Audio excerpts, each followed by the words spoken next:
Сонымен құрметті оқушы, менің сізге бастайын деп отырған тақырыбым қола дәуірі және қола дәуіріндегі Қазақстан.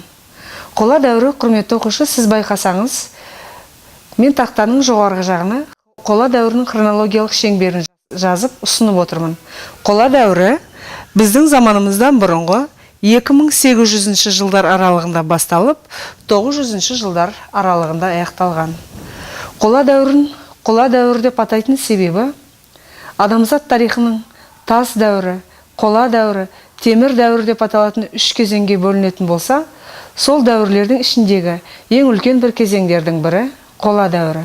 Бірақ қола дәуірін қола дәуірі деп атайтын себебі, қола дәуірінде тастан жасалған еңбек құралдар ығыстырылып, адамдар күрделі екі металдың қоспасынан қоладан жасалған еңбек құралдарын қолдана бастады. Яғни, тас дәуіріндегі еңбек құралдарының көпшілігі ығыстырылды. Қола дәуіріндегі қола металдар мына екі металдың қоспасынан жасалған болатын. Енді зейініңізді бөле отырыңыз, құрметті оқушы. Қола мыс пен қалайының қоспасы. Бірақ қазіргі ғалымдар, қола дәуірінің тұрғындары, андроновшылар осы екі күрделі металдың қоспасынан, мыс пен қалайының қоспасынан қоланы өндіріп алуды адамзат кездейсоқ үйренді деп жүр. Бірақ әрине, ол өмір тәжірибесі және өмірде тұрмыста қажеттілік сол еңбек құралдарын жасауына және жасауды талап етті. Ал енді қола дәуіріндегі қола мынандай күрделі құрылыстарда өндірілді. Ол күрделі, құрылысы күрделі қазандықтарда. Алғашқы кезеңде адамзат қоладан мынандай еңбек құралдарын жасай бастады. Бізді, жебе ұштарын және мыс тілікшелер. Одан кейін қола дәуіріндегі қоладан жасалған мына еңбек құралдары: балта, пышақ, қанжар, шапшот, жебенің және найзаның ұштары, қайла және әртүрлі әшекей бұйымдардың қоладан жасауы, яғни қола еңбек құралдарының тұрмыста қолданылуы адамның еңбегінің өнімділігін арттырды. Қола дәуірінде өмір сүрген адамдарды және қола дәуірінің тұрғындарын сіздер мен біздер осы заманда 20 ғасырда 1914 жылы оңтүстік Сібірдегі Енисей өзенінің жағасында орналасқан Ачинск қаласының маңындағы Андронова селосының жанынан ең бірінші қола дәуірінің мәдени ескерткіші табылғандығына байланысты, сол жерден табылған мәдени ескерткіштердің сол ерекше бір түріне байланысты сол заманда өмір сүрген адамдарды андроновшылар деп атауға себеп болды. Бірақ қола дәуірінде өмір сүрген адамдарды андроновшылар деп атау 1914 жылдан басталды.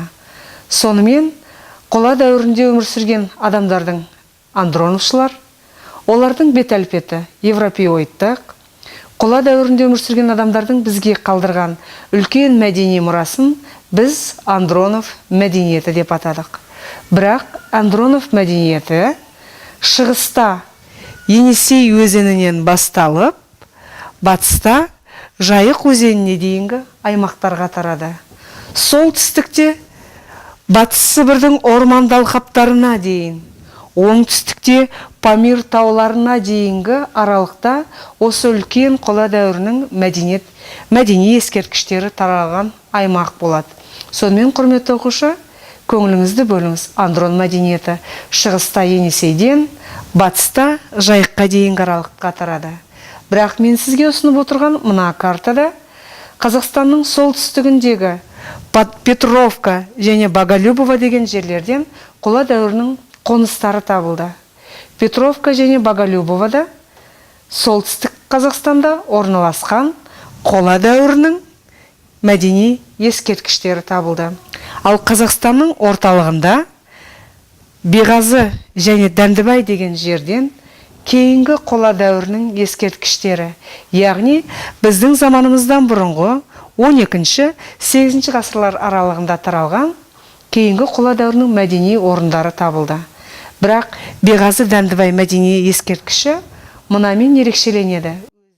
Өзінің ірілігімен, қорғандардың, салынған, жасалған обалардың, орлардың ірілігімен ерекшеленеді. Бірақ қазіргі кезде ғалымдар 20 ғасырда орталық Қазақстаннан қола дәуірінің мәдениеті Андронов мәдениетінің 30 қонысымен 150 обасын тапты.